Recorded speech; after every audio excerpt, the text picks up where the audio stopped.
ನಿಮ್ಮ ಹೆಸರಲ್ಲಿ ಯಾರಾದರೂ ಲೋನ್ ತೊಗೊಂಡಿದ್ದಾರಾ? ಅದು ಫೇಕ್ ಲೋನು. ನಿಮಗೆ ಗೊತ್ತಿಲ್ಲದೆ ನಿಮ್ಮ ಹೆಸರಲ್ಲಿ ನಿಮ್ಮ ಫೋನ್ ನಂಬರಲ್ಲಿ ಏನಾದರೂ ಲೋನ್ ಇದಾಗಿದ್ದರೆ ಅದು ಹೇಗೆ ನಾವು ಅದ್ರ ಮೇಲೆ ಕಂಪ್ಲೇಂಟ್ ಮಾಡ್ಬೋದಾ? ನಾವು ಯಾಕೆ ಇದನ್ನು ಕಟ್ಟಬೇಕು? ನಮಗೆ ಯಾಕೆ ಮೆಸೇಜಸ್ ಬರ್ತಾಯಿದೆ ಅಂತ ನೀವು ಯೋಚನೆ ಮಾಡ್ತಿದ್ರೆ ತಪ್ಪದೇ ಈ ವಿಡಿಯೋನ ಎಲ್ಲೂ ಸ್ಕಿಪ್ ಮಾಡದೆ ಈ ವಿಡಿಯೋ ನೋಡಿ. ಈ ವಿಡಿಯೋ ನಿಮಗಾಗಿನೇ. ಯಾಕಂದರೆ ತುಂಬ ಜನ ಲೋನೇ ತೊಗೊಂಡಿರೋದಿಲ್ಲ, ಆದರೆ ಅವ್ರ ಹೆಸರಲ್ಲಿ ಲೋನ್ ಜನ್ರೇಟ್ ಆಗಿರುತ್ತೆ. ಫೋನ್ ಲೋನ್ ಆಗಿರ್ಬೋದು, ಅವ್ರ ಫೋನ್ ನಂಬರ್ಗಳಲ್ಲಿ, ಹಾಗೆ credit card, credit card loan ಆಗಿರ್ಬೋದು. ಇದು ತುಂಬ ಜನ ಬೇರೆಯವ್ರ ಹೆಸರಲ್ಲಿ, ಬೇರೆಯವ್ರ ನಂಬರಲ್ಲಿ ಆಲ್ಟರ್ನೇಟ್ ಇನ್ನೊಬ್ಬರ ಒಂದು ನಂಬರ್ ಹಾಕಿ ಅವರು ಇದ್ರ ಮೇಲೇ ನಿಮಗೆ ಲೋನು, ಬೇರೆಯವ್ರಿಗೆ ಲೋನ್ ಕೊಟ್ಟಿರ್ತಾರೆ. ಬಟ್ ಅದು ನಿಮ್ಗೆ ಗೊತ್ತೇ ಇರೋದಿಲ್ಲ. ಸೊ ಅವ್ರು ಕಟ್ಟಿಲ್ಲ ಅಂದಾಗ ನಿಮಗೆ ಕೂಡ ಮೆಸೇಜಸ್ ಬರ್ತಾ ಇರುತ್ತೆ. ಆಗ ನಿಮಗೆ ಗೊತ್ತಾಗುತ್ತೆ ಹೇಗೆ ಇದು ಇದಾಯಿತು. ಮತ್ತು ಏನಾದರೂ ಕಂಪ್ಲೇಂಟ್ ಕೊಡಬೇಕಂದ್ರೆ ಕೆಲವೊಬ್ರು ಯೋಚನೆ ಮಾಡ್ತಾರೆ ಅವ್ರ ಮೇಲೆ ಕಂಪ್ಲೇಂಟ್ ಕೊಡೋದಾ ಬೇಡ ಅಂತ. ಇನ್ನು ಕೆಲವರು ಯೋಚನೆ ಮಾಡೋದಿಲ್ಲ. Hi friends, welcome to Nandu's life Kannada. ಯಾರೆಲ್ಲ ನನ್ನ ಚಾನಲ್ನ ನೋಡ್ತಿದ್ದೀರಾ ಪ್ಲೀಸ್ ಸಬ್ಸ್ಕ್ರೈಬ್ ಮಾಡ್ಕೊಳ್ಳಿ. ಹಾಗೆ ಪಕ್ಕದಲ್ಲಿರೋ ಬೆಲ್ ಬಟನ್ನ ಕ್ಲಿಕ್ ಮಾಡಿ. ನಾನು ಹಾಕೋಂಥ ವೀಡಿಯೋಸ್ ನಿಮಗೆ ಬರುತ್ತೆ. ಹಾಗೆ ಲೈಕ್ ಮಾಡೋದನ್ನ ಮರಿಬೇಡಿ. ನೀವು ಮಾಡೋ ಲೈಕ್ ನನಗೆ ಹೊಸ ವೀಡಿಯೋಸ್ ಮಾಡೋದಕ್ಕೆ ಮೋಟಿವೇಶನ್ ಸಿಕ್ದಂಗೆ ಆಗುತ್ತೆ. ನಮ್ಮ ಹೆಸರಲ್ಲಿ ಯಾರಾದರೂ ನಕಲಿ ಸಾಲ ತೊಗೊಂಡಿದ್ರೆ ನಾವು ಚೆಕ್ ಮಾಡೋದು ಹೇಗೆ? ಸೊ ಇವತ್ತಿನ ವಿಡಿಯೋದಲ್ಲಿ ತಿಳ್ಕೊಳ್ಳೋಣ. ಈಗಿನ ಯುಗದಲ್ಲಿ ನಾವು ತಂತ್ರಜ್ಞಾನ ತುಂಬಾ ಎಲ್ಲನೂ ಫಾಸ್ಟಾಗಿ ನಡೀತಾ ಇದೆ ಅಲ್ಲ. ಸೊ ಅದ್ರ ಮೇಲೆ ಅವಲಂಬಿತ ಆಗಿರೋರು ನಾವು. ನಿಸ್ಸಂಶಯವಾಗಿ ಇದು ನಮ್ಮ ಜೀವನವನ್ನು ಹೆಚ್ಚು ಸುಲಭಗೊಳಿಸಿದೆ. ಆಟೋಮೆಟಿಕ್ಲಿ ನಮಗೆ ಕೂತಿದ್ದ ಜಾಗದಲ್ಲೇ ಎಲ್ಲ ಐಟಮು ಬರ್ತಾಯಿದೆ. ಮನೆ ರೇಷನ್ ತಾಗಿನಿಂದ ಹಿಡಿದು ಪ್ರತಿಯೊಂದು ಐಟಮು ನಮಗೆ ಮನೆಗೇ ಬರ್ತಾಯಿದೆ. ಸೊ ನಾವು ಮನೆಯಿಂದ ಆಚೆ ಹೋಗಿ ಮಾಡಬೇಕಾಗಿರೋ ಕೆಲಸಗಳನ್ನೆಲ್ಲ ಈಗ ಕೂತಿದ್ದ ಜಾಗದಲ್ಲಿ ಫ್ಯಾನ್ ಹಾಕ್ಕೊಂಡು AC ಹಾಕ್ಕೊಂಡು ಕೂತ್ಕೊಂಡ್ರೆ ಪ್ರತಿಯೊಂದು ನಮ್ಮ ಕಾಲ ಹತ್ರಗೆ ಬಂದು ಬೀಳೋ ಅಂಥ ಒಂದು ಕಾಲ ಆಗಿದೆ. ಮುಂಚೆ ಆಗಿದ್ದರೆ ನಾವು ಎದ್ದು ಆಚೆ ಹೋಗಿ ದುಡ್ದು ಬಂದ್ರೇ ನಮಗೆ ಕೈಗೆ ದುಡ್ಡು ಬರ್ತಿತ್ತು. ಅದು ನಾವು ಹೋಗಿ ಹೊರತು ತೊಗೊಬರ್ಬೇಕಿತ್ತು. ಬಟ್ ಈಗೇನಿಲ್ಲ, ಆನ್ಲೈನ್ ಆಗಿದೆ ಆ್ಯಂಡ್ ATM ಇದೆ. ಈ ಥರ ತುಂಬಾ ಆಗಿರೋದ್ರಿಂದ ಅದರಿಂದ ಎಷ್ಟು ಬೆನಿಫಿಟ್ಸ್ ಇದೆ ಅಷ್ಟು ಕೂಡ ನಮಗೆ ಇದು ಕೂಡ ಇದೆ. ಏನು ಒಂದು ಮೋಸ ಅಂತಲೇ ಹೇಳ್ತಾರೆ, ಒಂದು ನಷ್ಟ ಆ ಥರದ್ದು ಕೂಡ ಇದೆ. ಸೊ ಅದೇ ತಂತ್ರಜ್ಞಾನ ನಮ್ಮ ಜೀವನದಲ್ಲಿ ತನ್ನ ವ್ಯಾಪ್ತಿಯನ್ನು ನಿಭಾಯಿಸುತ್ತದೆ. ನಾವು ಕೂಡ ಅಷ್ಟೇ ಎಚ್ಚರದಿಂದ ಇರಬೇಕು. ಎಷ್ಟು ಲಾಭ ಇದೆ ಅಷ್ಟೇ ನಷ್ಟ ಇದೆ, ಎಷ್ಟು ನಮಗೆ ಒಳ್ಳೆಯದಾಗುತ್ತೆ ಅಷ್ಟೇ ಕೆಟ್ಟದ್ದು ಕೂಡ ಇದರಲ್ಲಿದೆ. ಸ್ವಲ್ಪ ಯಾಮಾರದೆ ಲಕ್ಷಾಂತರ ರೂಪಾಯಿ ಕಳ್ಕೊಳ್ಳೋ ಚಾನ್ಸಸ್ ಕೂಡ ತುಂಬಾ. ಇದು ಡೈಲಿ ನಾವು ನ್ಯೂಸ್ಗಳಲ್ಲಿ ನೋಡ್ತಾ ಇರೋ ಅಂಥದ್ದೇನೆ ಗೊತ್ತಿರುತ್ತೆ ನಮಗೆ. ಬಟ್ ಆದರೂ ನಾವು ಹೋಗಿ ಹಳ್ಳಕ್ಕೆ ಬೀಳೋದಂತೂ ಪಕ್ಕ. ಜೊತೆಗೆ ನಮಗೆ ಸಮಸ್ಯೆಗಳು ಕೂಡ ಹೆಚ್ಚಾಗ್ಬೋದು. ನಮ್ಮ ಹೆಸರಲ್ಲಿ ಯಾರಾದರೂ ನಕಲಿ ಸಾಲ ತೆಗೆದುಕೊಂಡಿದ್ದಾರಾ? ತಂತ್ರಜ್ಞಾನ ಮುಂದುವರೆದಂತೆ ವಂಚಕರು ವಂಚಿಸುವ ವಿಧಾನಗಳು ಬದಲಾಗುತ್ತಿವೆ. ಈ ವಂಚಕರು ಈಗ ಜನರನ್ನು ವಂಚಿಸಲು ಹೊಸ ಮಾರ್ಗಗಳನ್ನು ಕಂಡುಕೊಂಡಿದ್ದಾರೆ ಅಲ್ವಾ? ತುಂಬ ಜನ ಈಗ ನಿಮ್ಮ ನಂಬರ್ಗೆ OTP ಅಂದರೆ ಹೇಳ್ತಿರ್ತಾರೆ. ಕಾಲ್ ಬಂದಾಗೆಲ್ಲ ಅದೇ ಇರುತ್ತೆ, ನಮ್ಮ ಕಡೆಯಿಂದ ಯಾವುದೇ OTP ಕೇಳೋದಕ್ಕೆ ನಾವು ನಿಮಗೆ ಕಾಲ್ ಮಾಡಲ್ಲ, ಮೆಸೇಜ್ ಮಾಡಲ್ಲ ಅಂತ.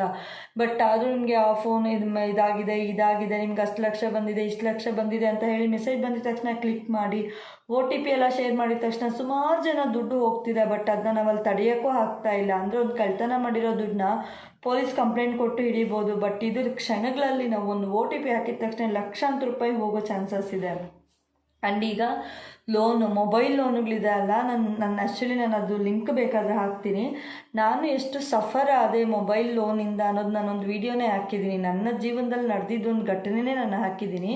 ಸೊ ಅಷ್ಟು ಸಫರ್ ಆಗಿದ್ದೀನಿ. ನಾನು ಲಿಂಕ್ ಹಾಕಿರ್ತೀನಿ, ಚೆಕ್ ಮಾಡ್ಕೊಳ್ಳಿ. ಎಷ್ಟು ನೋವು, ಎಷ್ಟು ಸಂಕಟ ನಾನು ಅನುಭವಿಸಿದ್ದೀನಿ ಅಂತ ನನಗೆ ಮಾತ್ರನೇ ಗೊತ್ತಿರುತ್ತೆ. ಸೊ ಆ ಥರ ಕೂತಿದ್ದ ಜಾಗದಲ್ಲಿ ಈಗ 50,000 ಲೋನ್ ಕೊಡ್ತೀವಿ ಅಂತ ಒಂದು ಮೆಸೇಜ್ ಹಾಕಿದ ತಕ್ಷಣ ನಾವು ಕ್ಲಿಕ್ ಮಾಡ್ತೀವಿ.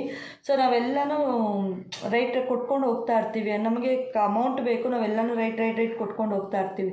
ಬಟ್ ಅದು ನಮಗೆ ಎಷ್ಟು ದುಡ್ಡು ಬರುತ್ತೆ, ಎಷ್ಟು ಕೈ ಸೇರುತ್ತೆ ನಮಗೇನೂ ಗೊತ್ತಿರೋದಿಲ್ಲ. ನಂತರ ನಾವು ಎಷ್ಟೆಲ್ಲ ಸಫರ್ ಆಗ್ತೀವಿ ಅನ್ನೋದು ನಮಗೆ ಮಾತ್ರ ಗೊತ್ತಿರುತ್ತೆ.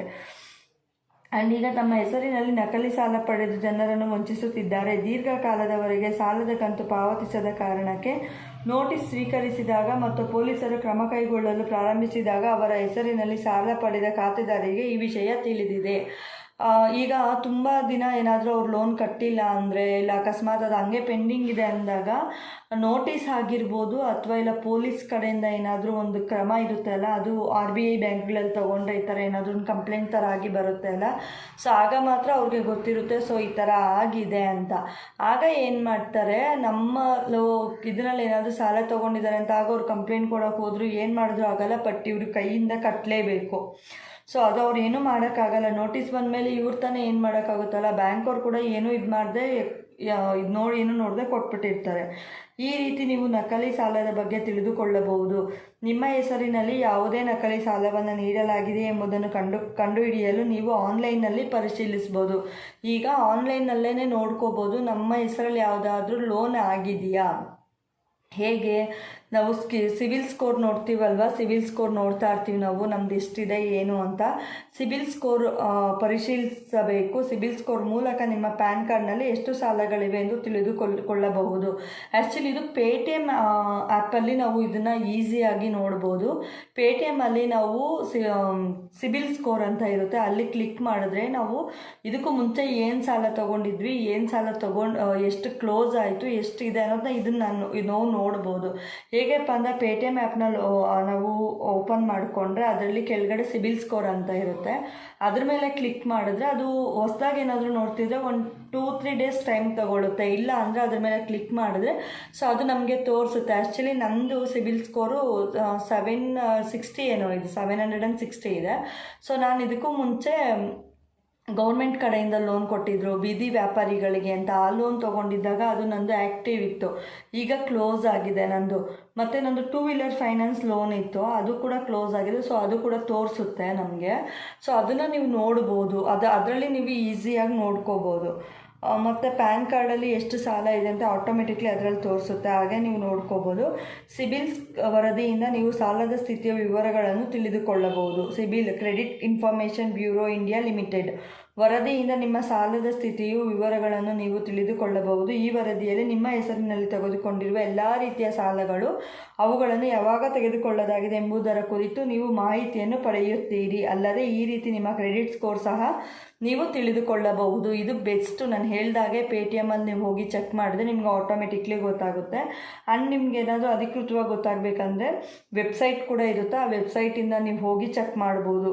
ಈ ಬ್ಯಾಂಕ್ ಮೂಲಕವೂ ನೀವು ತಿಳ್ಕೊಬೋದು. ಕ್ರೆಡಿಟ್ ಸ್ಕೋರ್ ತಿಳಿಯಲು ಸಿಬಿಲ್ ಸೈಟ್ಗೆ ಲಾಗಿನ್ ಮಾಡಿದ ನಂತರ ನೀವು ನೀಡಿದ ಫಾರ್ಮ್ನಲ್ಲಿ ನಿಮ್ಮ ವಿವರಗಳನ್ನು ನವೀಕರಿಸಬೇಕಾಗುತ್ತದೆ ಮತ್ತು ಅದರ ನಂತರ ಚಂದಾಗಾರಿಕೆಗಾಗಿ ಶುಲ್ಕವನ್ನು ಪಾವತಿಸಬೇಕು. ಬ್ಯಾಂಕಲ್ಲಿ ಕೆಲವೊಂದು ಸಿಸ್ಟಮ್ಸ್ ಇರುತ್ತೆ ಅಲ್ವಾ, ಇಷ್ಟೊಂದು ಅಮೌಂಟ್ ಕಟ್ಟಬೇಕು ಮತ್ತು ಇದು ಕೆಲವೊಂದು ಚಾರ್ಜಸ್ ಅಂತ ಇರುತ್ತೆ. ಸೊ ಅದನ್ನು ನೀವು ಮಾಡ್ಬೋದು. ಆ್ಯಂಡ್ ಪ್ರಸ್ತುತ ಯಾವ ಸಾಲ ಇದೆ ನಿಮಗೆ ಅಂತ ಎಲ್ಲನೂ ಗೊತ್ತಾಗೋಗುತ್ತೆ. ನಕಲಿ ಸಾಲದ ಬಗ್ಗೆ ನೀವು ಎಲ್ಲಿ ದೂರ ನೀಡಬಹುದು, ಇದು ಇಂಪಾರ್ಟೆಂಟ್. ನಾವು ಎಲ್ಲಿ ನಮಗೆ ಗೊತ್ತಿಲ್ಲದೆ ಸಾಲ ತೊಗೊಂಡಿದ್ದಾರೆ, ನಾವು ಯಾಕೆ ಕಟ್ಟಬೇಕು ಅಂತ ನಾವೇನಾದರೂ ಅಂದ್ಕೊಂಡು ನಾವು ಕಂಪ್ಲೇಂಟ್ ಕೊಡೋಕ್ಕೆ ರೆಡಿ ಇದ್ದರೆ ಇದನ್ನು ಮಿಸ್ ಮಾಡೋಕ್ಕೆ ಹೋಗಬೇಡಿ. ನಿಮ್ಮ ಸಿಬಿಲ್ ಸ್ಕೋರ್ ವರದಿಯನ್ನು ಪರಿಶೀಲಿಸಿದ ನಂತರ ನಿಮ್ಮ ಎಲ್ಲ ಅಸ್ತಿತ್ವದಲ್ಲಿರುವ ಲೋನ್ಗಳ ಕುರಿತು ನೀವು ಮಾಹಿತಿಯನ್ನು ಪಡೆಯುತ್ತೀರಿ. ನೀವು ಅರ್ಜಿ ಸಲ್ಲಿಸಿದ ಯಾವುದೇ ಸಾಲವನ್ನು ಇದು ಒಳಗೊಂಡಿದ್ದರೆ, ಹಾಗಾಗಿ ವಂಚಕರು ನಿಮ್ಮ ಹೆಸರಲ್ಲಿ ನಕಲಿ ಸಾಲವನ್ನು ತೆಗೆದುಕೊಂಡಿದ್ದಾರೆ ಎಂದರ್ಥ. ಅಂತಹ ಪರಿಸ್ಥಿತಿಯಲ್ಲಿ ನೀವು ಕ್ರೆಡಿಟ್ ಬ್ಯೂರೋ ಮತ್ತು ಕ್ರೆಡಿಟ್ ನೀಡುವ ಬ್ಯಾಂಕ್ ಅಥವಾ ಕಂಪನಿ ಎರಡನ್ನೂ ಸಂಪರ್ಕಿಸಬೇಕಾಗುತ್ತದೆ. ನೀವು ಈ ಸಾಲವನ್ನು ತೆಗೆದುಕೊಂಡಿಲ್ಲ ಎಂದು ನೀವು ಕ್ರೆಡಿಟ್ ಬ್ಯೂರೋ ಮತ್ತು ಕ್ರೆಡಿಟ್ ನೀಡುವ ಕಂಪನಿ ಎರಡಕ್ಕೂ ತಿಳಿಸಬೇಕಾಗುತ್ತದೆ. ಪ್ಯಾನ್ ಕಾರ್ಡ್ ವಿವರಗಳ ಸೋರಿಕೆಯ ಲಾಭವನ್ನು ಪಡೆದುಕೊಳ್ಳುವ ಮೂಲಕ ವಂಚಕರು ನಿಮ್ಮ ಹೆಸರಿನಲ್ಲಿ ನಕಲಿ ಸಾಲವನ್ನು ತೆಗೆದುಕೊಳ್ಳುತ್ತಾರೆ. ಆದ್ದರಿಂದ ಪ್ಯಾನ್ ಕಾರ್ಡನ್ನು ಬಹಳ ಎಚ್ಚರಿಕೆಯಿಂದ ಬಳಸಿ ಮತ್ತು ಅದು ತಪ್ಪು ಕೈಗೆ ಬೀಳಲು ಬಿಡಬೇಡಿ. ಮತ್ತು ಇಲ್ಲೊಂದು ಕೆಲವೊಂದು ಇದಿರುತ್ತೆ, ಸೊ ಅದನ್ನು ನೀವು ಫಾಲೋ ಅಪ್ ಮಾಡಬೇಕು. ಆ್ಯಂಡ್ ಕ್ರೆಡಿಟ್ ಬ್ಯೂರೋ ಕ್ರೆಡಿಟ್ ಇದಿರುತ್ತಲ್ವ, ಅಲ್ಲಿ ಹೋಗಿ ಕಂಪ್ಲೇಂಟ್ ಕೊಟ್ಟು ನಮ್ಮದೇ ಪ್ಯಾನ್ ಕಾರ್ಡ್ನ ಮೋಸ್ಟ್ ಇಂಪಾರ್ಟೆಂಟ್ ಅಂತ ಹೇಳ್ಬೋದು. ಪ್ಯಾನ್ ಕಾರ್ಡ್ನ ದಯವಿಟ್ಟು ಯಾರ ಕೈಗೂ ಕೊಡೋಕ್ಕೆ ಹೋಗಬೇಡಿ. ಪ್ಯಾನ್ ಕಾರ್ಡು, ಆಧಾರ್ ಕಾರ್ಡು ಇವೆರಡು ಮಿಸ್ಲೀಡ್ ಆಗಿದೆಯಾ ಅಂದರೆ ನಿಮ್ಮ ಹೆಸರಲ್ಲಿ ಏನಾಗಿರುತ್ತೆ ಅನ್ನೋದೇ ಗೊತ್ತಿರೋದಿಲ್ಲ. ಆ್ಯಂಡ್ ನಿಮ್ಮ ಹೆಸರಲ್ಲಿ ಏನೆಲ್ಲ ಇದೆ, ಎಷ್ಟು ಅಮೌಂಟ್ ನಾವು ಸಾಲ ತೊಗೊಂಡಿದ್ದಾರೆ ಅನ್ನೋದು ಅವ್ರಿಗೂ ಕೂಡ ಆರಾಮಾಗಿ ಗೊತ್ತಾಗುತ್ತೆ. ಆ್ಯಂಡ್ OTP ಶೇರ್ ಮಾಡೋಕ್ಕೆ ಹೋಗಬೇಡಿ. ನಿಮ್ಮ ಪ್ಯಾನ್ ಕಾರ್ಡ್ನ ಜೋಪಾನ ನೋಡ್ಕೊಳ್ಳಿ. ಸೊ ಈ ವಿಡಿಯೋ ತುಂಬ ಜನಕ್ಕೆ ಹೆಲ್ಪ್ ಆಗುತ್ತೆ. ಆ್ಯಂಡ್ ಸುಮಾರು ಅಂದರೆ ಅವ್ರಿಗೆ ಏನೂ ಅಷ್ಟು ವಿಷಯಗಳು ಗೊತ್ತಿರಲ್ವಲ್ಲ. ಆ್ಯಂಡ್ ಎಲ್ಲರನ್ನೂ ತುಂಬ ಮುಗ್ಧವಾಗಿ ನಂಬಿರ್ತಾರೆ, ಅಂಥವ್ರನ್ನ ತುಂಬ ಯಾಮರ್ಸೋರು ಇರ್ತಾರೆ. ಸೊ ಈ ವಿಡಿಯೋ ಐ ಹೋಪ್ ಎಲ್ಲರಿಗೂ ಇಷ್ಟ ಆಗಿದೆ ಅಂದ್ಕೊಳ್ತಾ ಥ್ಯಾಂಕ್ ಯು ಸೋ ಮಚ್ ಈ ವಿಡಿಯೋನ ನೋಡಿದ್ದಕ್ಕೆ. ಮತ್ತೆ ಕೈ ಮುಗಿದು ಕೇಳ್ಕೊತಾ ಇದ್ದೀನಿ, ಪ್ರತಿಯೊಬ್ಬರು ನನ್ನ ವಿಡಿಯೋ ನೋಡಿ ಸಪೋರ್ಟ್ ಮಾಡಿ ಅಂತ. ತುಂಬ ಕಡಿಮೆ ವ್ಯೂಸ್ ಇದೆ. ನಾನು ಬಂದಿರೋ ಒಂದು ವಿಚಾರ ಕೂಡ ನಿಮಗೆ ತಿಳಿಸ್ಕೊಟ್ಟಿದ್ದೀನಿ ಸುಮಾರು ಲೈವಲ್ಲಿ, ವೀಡಿಯೋಸಲ್ಲಿ ಎಲ್ಲ. ದಯವಿಟ್ಟು ನನಗೆ ಸಪೋರ್ಟ್ ಮಾಡಿ ಅಂತ ಕೇಳ್ಕೊಳ್ತಾ ಮತ್ತೊಂದು ವಿಡಿಯೋ ನಾನು ಸಿಗ್ತೀನಿ. Thank you all, love you all, bye bye.